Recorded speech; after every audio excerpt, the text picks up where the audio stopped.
My name is William Clifford. I'm from Maynooth University. My supervisor is Dr. Charles Markham, and my funding is from the Maynooth Studentship. So this is my introductory slide. So let's go on with it. So I'm going to talk a bit about my problem statement that we have with this particular bit of research. I'm going to mention how I map a 3D scene. I'm going to talk about projective texture mapping, how I'm going to optimize the pose for projective texture mapping, and then I'm going to present some results on that as well. And then we'll finally finish up with some conclusions. Okay, so we have some 3D model that we want to construct. Consider this surface S is what we want to construct. And we have all these sensors P that have been used to observe this surface, and we're going to try and take the sensor measurements and make the surface from those sensor measurements. You will use a 3D reconstruction tool known as Elastic Fusion, and we're going to use projective texture mapping to color those surfaces. And then after implementing projective texture mapping, we're going to optimize the pose relative to the surface that we've just constructed as well.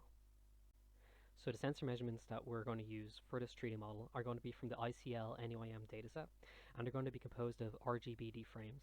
These are going to be put directly into Elastic Fusion, and from Elastic Fusion we are going to get a set of odometry measurements, so poses where those sensors were when they were recording the environment, as well as a set of 3D points which involve their location, colors, and normals. Okay, now that we have our 3D model and our set of poses, we can query each point in the point cloud against the pose that we currently want to project.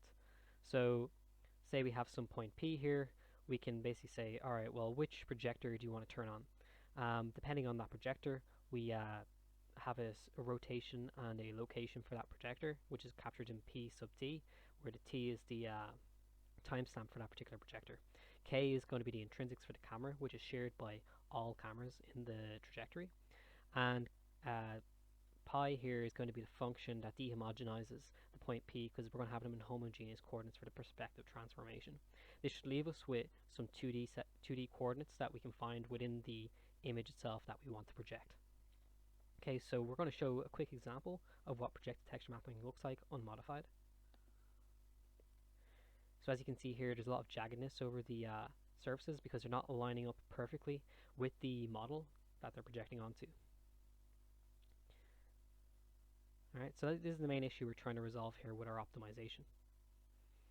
So we're going to try and optimize the pose by using ICP optimization, which is going to be the point-to-plane implementation of that. So we do this by taking the depth buffer when you witness the dense point cloud from the perspective of the proposed pose, and you query that against the sensor measurement that you would have gotten from ICL NUIM. So you can see this on the right here. There's a blue depth map here for when we're using the sensor measurement, and the yellow one here is what we get when we query the depth buffer. When we use this ICP optimization, we get better alignment. You can basically see there's a mix of the blue and the yellow point clouds. But let's see this run over a full trajectory. You can see here that it's much better aligned, and it only jitters every so often. You'll see it happen now with the couch. So this works particularly well when you have 3D features to match to, but as soon as you go over something like a plane, it's going to fail because there's no geometric features for it to find to localize against. So you're probably better off using something like color features for that.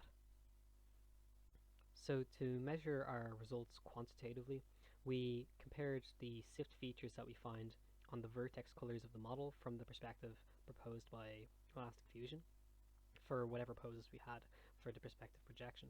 So we compare vertex colors against the perspective projection colors.